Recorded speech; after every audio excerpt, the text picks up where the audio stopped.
Então, o meu trabalho. Em primeiro lugar, eu queria agradecer às meninas do PyLays pela oportunidade de falar para vocês. Estão ouvindo ok? O microfone é um pouco... Bom, então eu vou falar sobre o meu trabalho. Tá? Esse trabalho aqui eu desenvolvi durante o meu mestrado na Unicamp, concluí ele ano passado.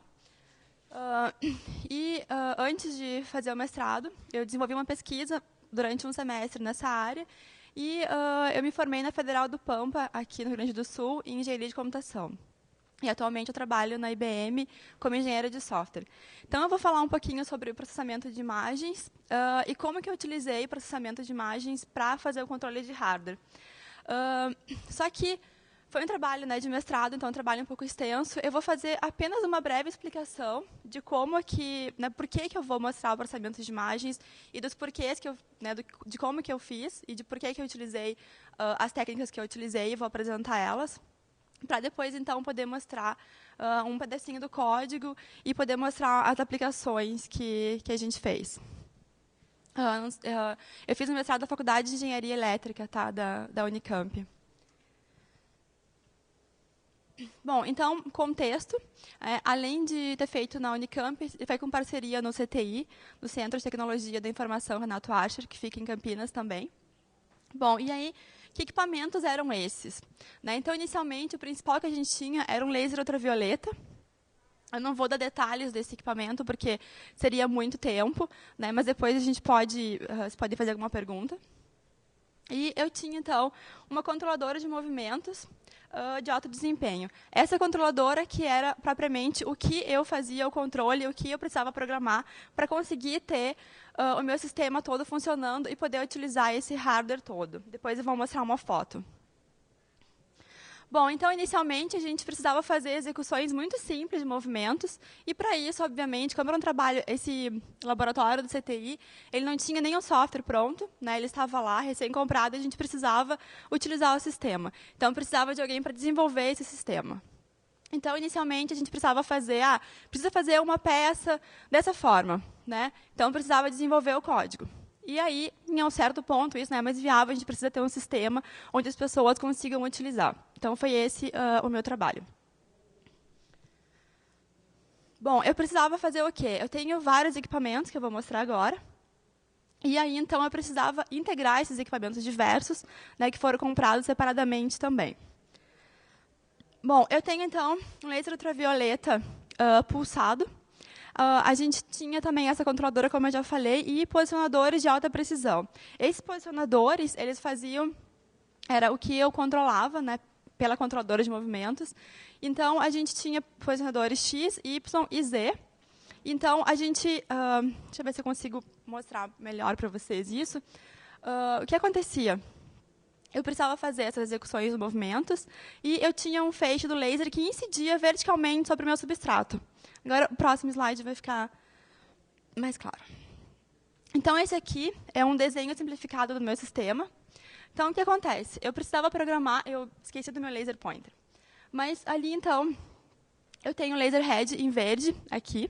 Então, esse laser, ele ia fazer o quê? Ele bate nos espelhos que estão ali, né, estão conseguindo enxergar, e ele incide verticalmente sobre o meu substrato, que está ali marcado na cor rosa, à direita. E, então, eu tenho os posicionadores X, Y e Z, que acontecia o quê? Eu movimentava eles, e esse laser incidia verticalmente sobre esses posicionadores, me dando uma trajetória de um movimento, de um desenho qualquer. O contexto também desse trabalho é que era na área de microeletrônica, tá, que foi desenvolvido. Então, eu precisava programar isso aqui, esse sistema, para conseguir utilizar ele. Então, aqui são mais alguns detalhes dos equipamentos, todos, né? Além do laser ultravioleta, tem os componentes do próprio laser e os da controladora de movimento. Então, só para ter um contexto, essa controladora de movimentos era o quê? Ela era uma CPU com o sistema de tempo real VxWorks. Só para ter um contexto, né, de onde mais o VxWorks é utilizado, né, por exemplo, nos sistemas de bordo dos carros da BMW e até nas sondas que foram para Marte, a Opportunity e a Spirit. E também no Boeing 737. Acho que eu troquei aqui. Bom, como que eu fazia, então, o controle como eu mostrei na foto anterior, eu tinha vários equipamentos e eu ainda tinha um outro fator, que eu programava esses equipamentos de um outro computador, nesse processo que a gente chama de host managed. Então, eu tinha um computador com uma placa de rede dedicada, interligada a essa controladora de movimentos. E aí, a parte mais interessante, que vai começar agora, né, eu acredito, que era, então, a linguagem que a gente utilizou. E por que a gente utilizou Python? Bom, em primeiro lugar, Python é ótimo. Né? Em segundo lugar, porque é livre. Se a gente, essa fabricante dos equipamentos, a Newport, ela disponibiliza bibliotecas para te trabalhar com esses equipamentos todos. Só que se você quiser utilizar, por exemplo, você poderia utilizar outras linguagens. Se você cair no Visual C, se precisar utilizar, você vai ter que pagar essas bibliotecas. E a gente estava em um centro do governo federal, e a gente não queria pagar, e eu também preferia programar em algo que fosse livre. Então, a gente escolheu o Python, porque o pessoal do CTI também já tinha algumas coisas em Python, já programava em Python, então foi melhor. Bom, aqui só para mostrar, só para ter uma ideia básica, eu tinha então posicionadores que eu precisava fazer a movimentação, que eram X e Y, que eu fazia os movimentos, né? E eu tinha os posicionadores verticais que me davam um ajuste focal. Por quê? Porque eu trabalho com laser ultravioleta, como eu mostrei antes, ele incidia verticalmente, então eu preciso manter essa distância entre o substrato e o feixe sempre correta. Por isso que eu precisava desses posicionadores. Tá ótimo. Obrigada.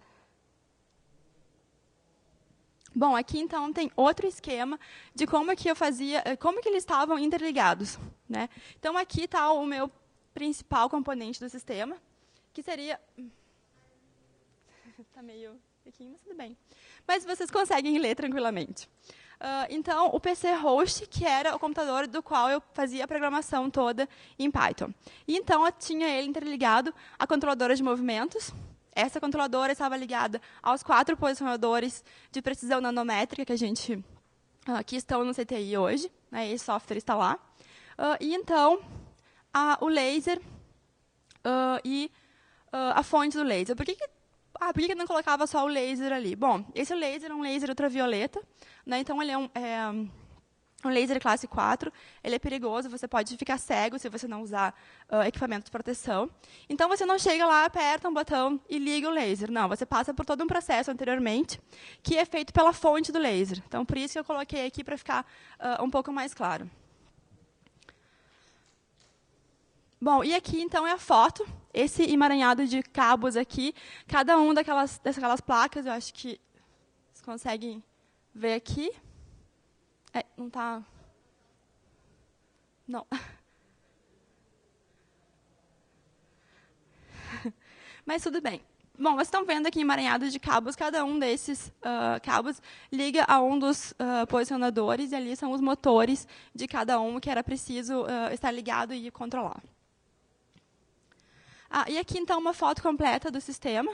Então, aqui, logo no começo, os posicionadores X e Y. Usei o posicionador vertical menor. E lá no fundo, então, está o laser, os espelhos, como eu mostrei na foto anterior, e a controladora, como está na foto. Lá ao fundo era onde eu ficava programando todo esse sistema. Aí, só para ter um contexto, mas por que vocês fizeram isso? Né, qual o motivo? Tinha um sistema. Então, o contexto era esse, microeletrônica. A gente podia utilizar diversos substratos, que são esses, né, de silício, alumina, vidro, sílica e diversos outros. Inclusive, grafeno e algumas, né, desses materiais. E também, então, o que a gente poderia fazer com esses materiais? Qual era o interesse de trabalhar com esse sistema? Bom, na microeletrônica, a ablação é muito conhecido, então a gente pode fazer cortes, pode remover materiais. Então, você pode colocar um filme e remover esse filme, ou você pode fazer simplesmente um corte.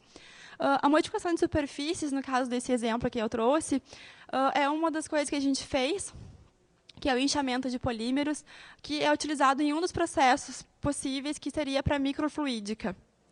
Então, pode ser uma das etapas na fabricação de chips para microfluídica. E também a fotopolimerização, e a prototipagem, um dos exemplos, né, que pode ser feito também com esse processo. Bom, então, como eu falei, qual foi a minha timeline? Como que eu precisava fazer? Inicialmente, como eu falei, a gente precisava desenvolver os softwares para cada tipo de substrato diferente. Então, em um certo ponto, isso começou a crescer e a gente resolveu modificar e colocar em uma interface. Tá? E agora eu vou começar, então, a mostrar essas... Aqui tem um pequeno problema, vocês vão olhar o Windows. Bom, eu tenho um bom motivo para isso, não que eu preferisse, mas o laser ultravioleta só tinha interface para o Windows, uma interface que vinha com o laser. Então, a gente foi obrigado, eu fui obrigada, a programar em Windows, mas como eu não tenho o Windows no meu computador, esse sistema ele está disponível no Git e vocês conseguem acessar ele tanto do Windows quanto do Linux. Depois eu vou provar isso para vocês. Tá, mas eu vou mostrar do sistema rodando no laboratório, então por isso que eu vou usar essas imagens do Windows. Então, essa aqui é a aba inicial do software. Então, vocês podem visualizar lá em cima que a gente tem diversas abas. Pelo tempo, obviamente, eu não posso explicar cada uma, vou tentar dar uma pincelada de cada uma para fazer a integração com a parte principal de imagem. Eu preciso explicar algumas coisas antes. Bom, aqui, então, é só para mostrar o que basicamente desenvolvido, como que está um overview de todo o software. Então, aqui eu tenho o software de controle, que eu tenho as diversas abas ou guias que a gente fez. E ali à direita, então, eu tenho a parte da controladora. Né? Como eu falei, eu tinha uma controladora de movimentos ligada no meu computador, no PC host, com uma placa de rede com uma placa de rede dedicada. Então, eu tinha conexão no meu PC para essa controladora ligada com um cabo crossover. Então, como que eu conseguia programar ela? Abrindo sockets. Eu precisava mandar informações via sockets. E, então, eu conseguia utilizar as diversas funções da programadora, cujo manual tem mais de 500 páginas. Então, eu utilizava também FTP para poder disponibilizar os arquivos internamente na controladora. E aqui embaixo, onde está escrito código, eu não estou falando de código de programação em si, estou falando das respostas da controladora. Cada função que você passa para ela tem umas duas páginas de códigos diferentes. Então, você precisa interpretar esses códigos quando você recebe, né, verificar se está ok e o que significa cada código dos posicionadores, do hardware. Bom, e tudo isso do software integrado, então, com o laser, que é a parte que eu vou mostrar, então, agora, de como é que eu fiz para conseguir, através de uma imagem, eu consegui ter movimentação automaticamente. Então, eu começo a movimentar o posicionador, ligo o laser ultravioleta, paro de movimentar o posicionador e desliga o laser ultravioleta e acaba o desenho.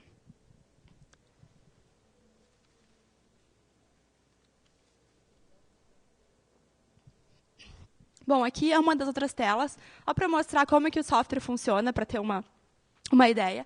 Então, tem os botões, você pode colocar as posições que você quer, as mensagens de erro, obviamente, tratamento de casos de erro, e as respostas você pode, inclusive, depois salvar logs dessas informações ou escrever aqui.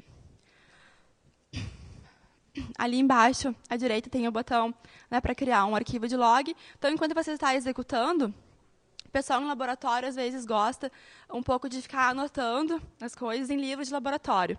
Só que você está rodando ali, às vezes, muito testes para vários substratos diferentes, ou para um substrato, diversos desenhos diferentes, ou diversos testes. Então, você não quer ficar anotando no caderno. X igual a 1, Y igual a 2.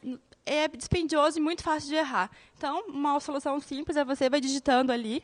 Você pode colocar a data, e depois você pode ir simplesmente verificando as opções do software, lendo as respostas do software.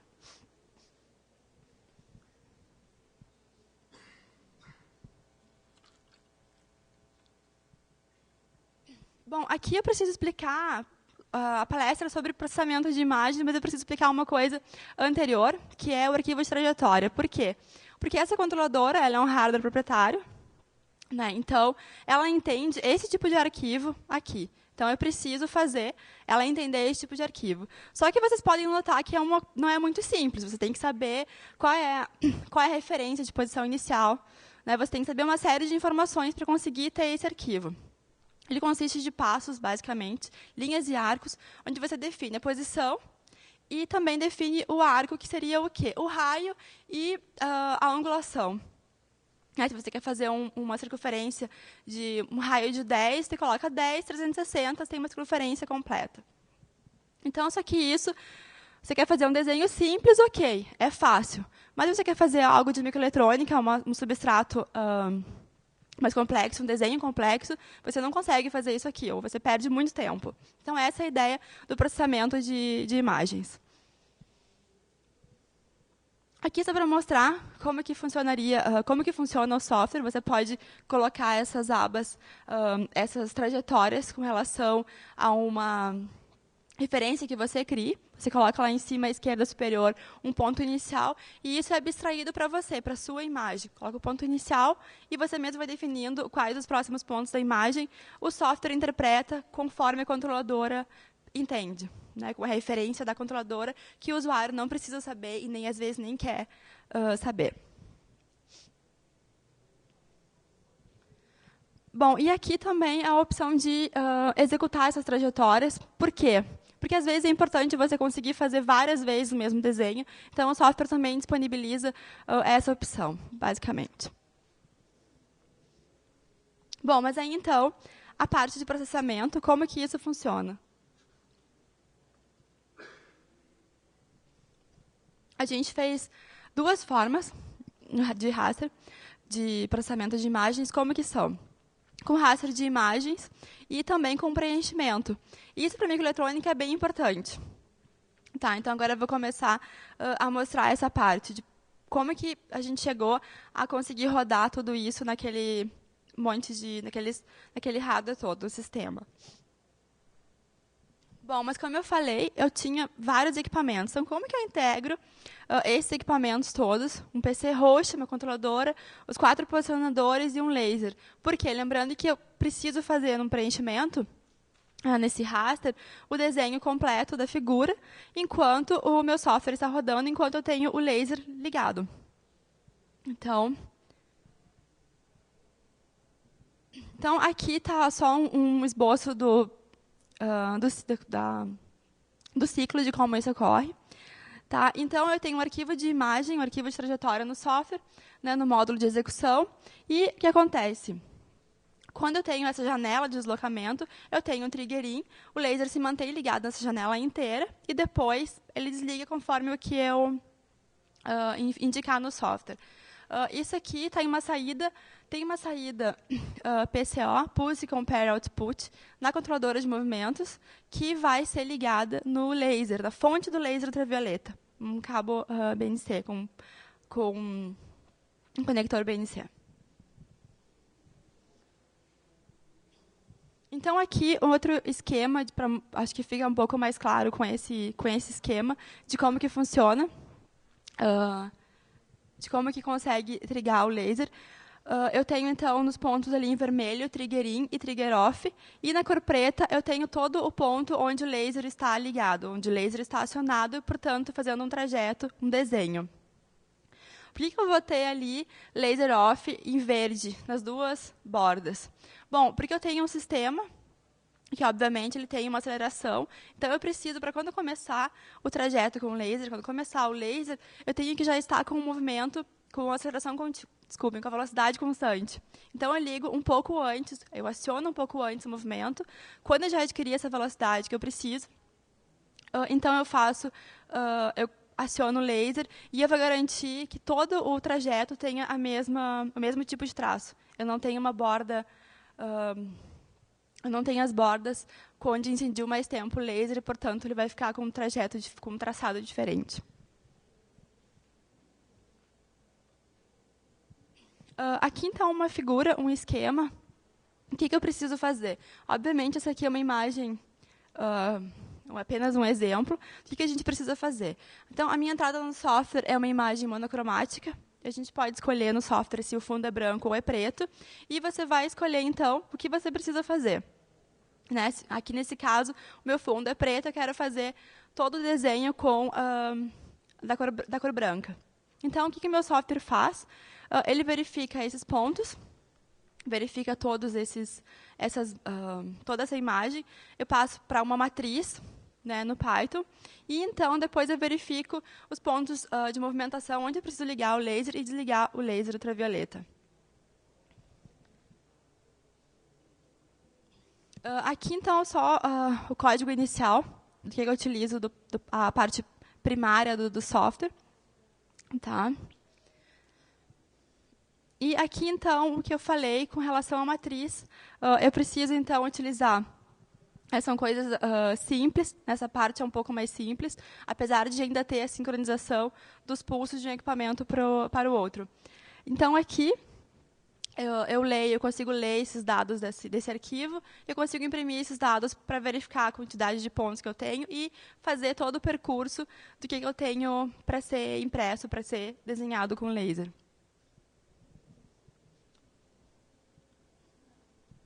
Então, aqui nesse import é a biblioteca da controladora de movimentos da fabricante que dispõe para a gente. Então, a gente consegue utilizar essas diversas funções. Aqui, obviamente, tem só uma parte, que é a parte principal, de como que eu consigo fazer essa movimentação. Lá, quando eu vou ter... eu preciso fazer o quê?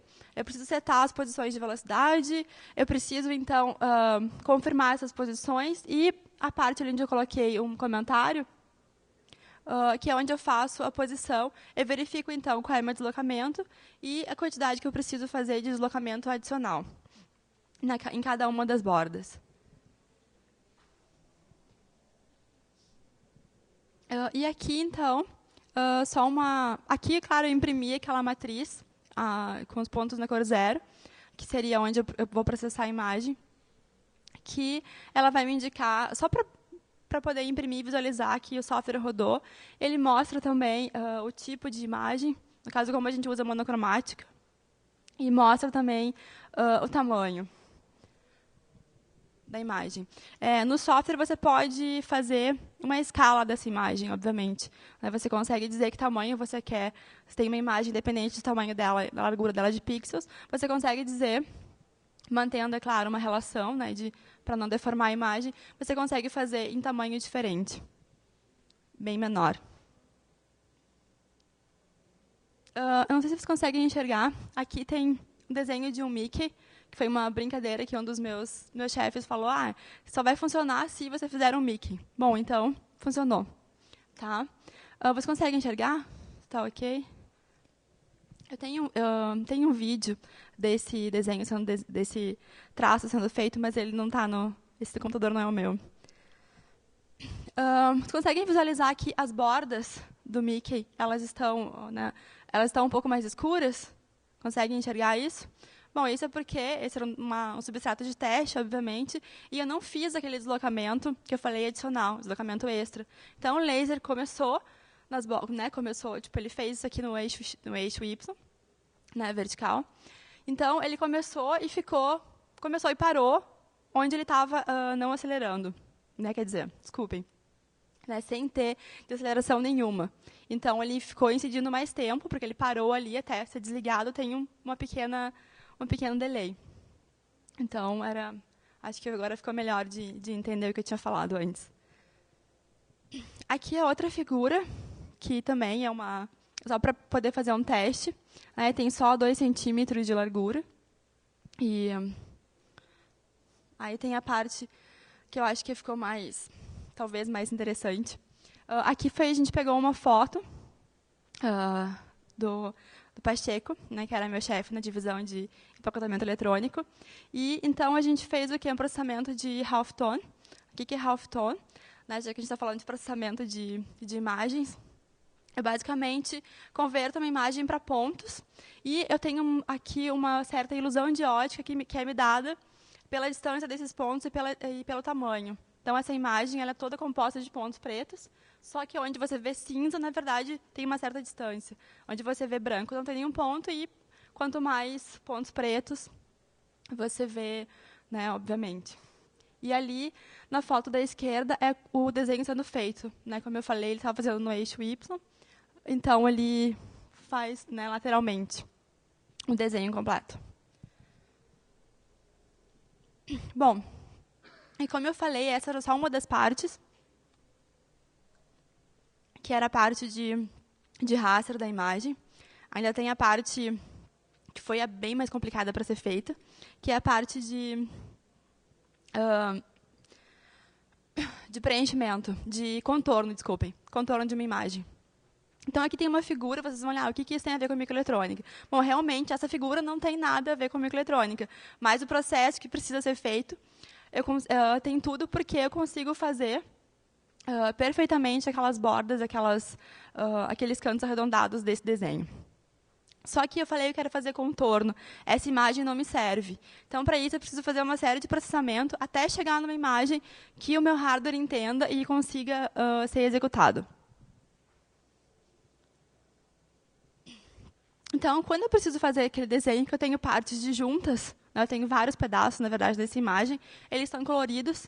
Essa imagem, se eu fizer um processo de segmentação, ela vai me dar, então, 18 partes, que elas estão coloridas.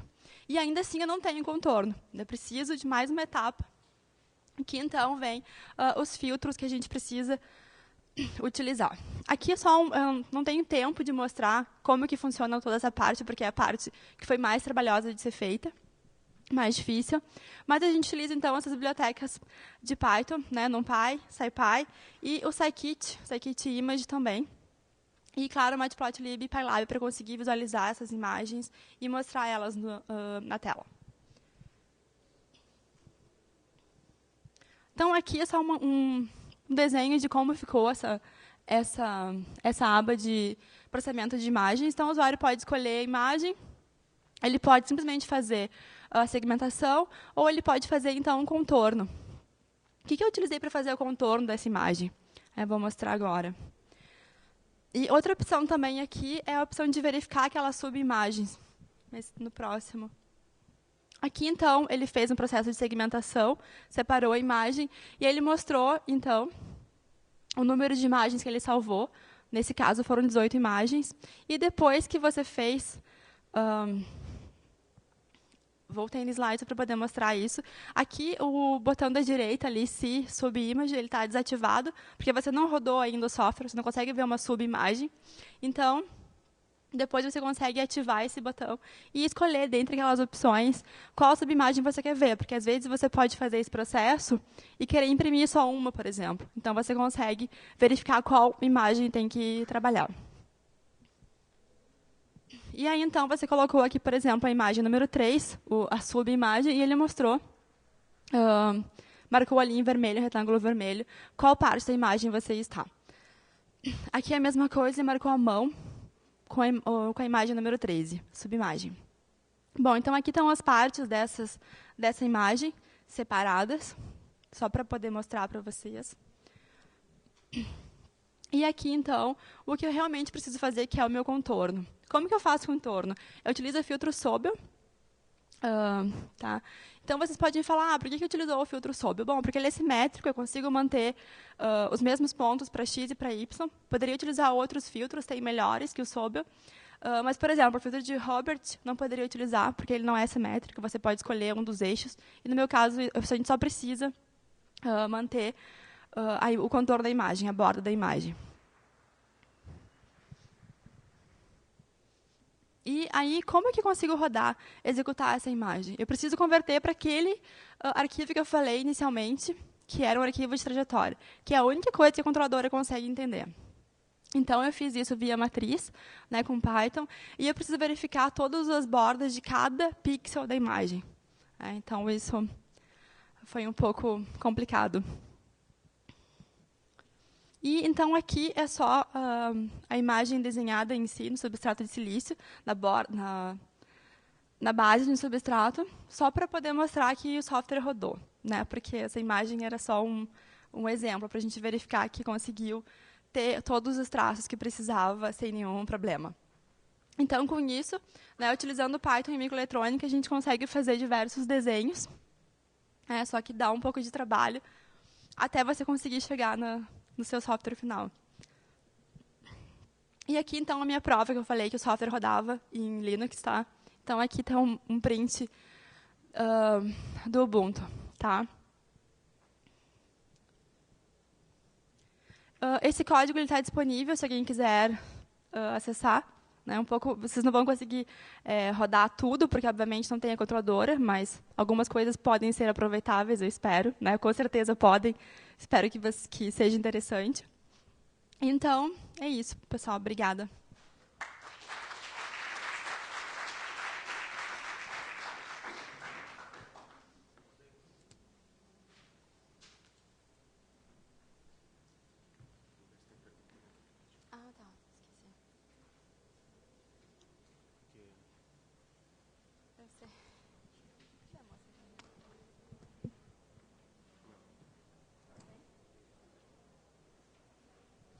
Alguém tem alguma pergunta?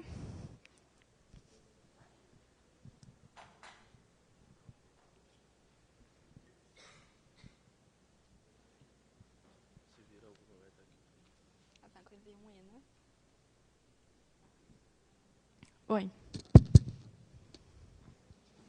Primeiramente, parabéns pelo projeto, bem interessante. E eu também mexo com processamento de imagens, só que eu mexo num laboratório que ele é bem conservador nessa parte de linguagem, a gente mexe com C++. E eu sempre tento brigar para botar um Python ali, Python aqui. E é aquilo, né, performance. Eu já cheguei a medir alguns problemas de performance, eu mexo com o PCV. E a NumPy e a SciPy é muito boa para isso, para mexer com álgebra linear. Mas você chegou a testar isso com outras linguagens? E por que Python? Para processamento de imagens, né? Sim, então, eu não cheguei a testar. Na verdade, uma parte que foi ainda durante o meu estágio, inicialmente, em 2013, começo de 2013, foi fazer um pequeno exemplo em G-Code, que é uma das formas de você utilizar desenhos em 3D, né, que as impressoras 3D, as Fab Labs, por exemplo, conseguem entender. E aí você convertia simplesmente esse código G-Code, que ele é composto por X, Y e Z, e uma velocidade da impressora 3D. Você convertia ele para que essa controladora entendesse. Só que isso foi uma versão simplificada que a gente fez, uma interface bem simples, ela nem está disponível, porque foi só para começar a entender como funcionava o código. Mas não, eu não testei em outra linguagem. O que aconteceu? Essa parte foi a parte final do software, né, que era a parte de processamento de imagens, porque já tinha a parte de codificação com a trajetória. Então, a gente precisava ter algo um pouco melhor e que fosse mais abstraído para o usuário, fosse mais simples. Eu não testei com nenhuma outra linguagem, a não ser Python. E o motivo que a gente utilizou Python era porque tinha a biblioteca para Python e era uma linguagem livre, não precisava de bibliotecas pagas, né? Se você fosse utilizar Visual C, você teria que comprar a licença, teria que comprar a biblioteca da controladora. E a gente não queria fazer isso. E também porque no laboratório lá o pessoal já utilizava Python. E aí eu achei foi melhor utilizar todo mundo a mesma linguagem. Assim. Mais alguém? Tá bom, pessoal. Obrigada.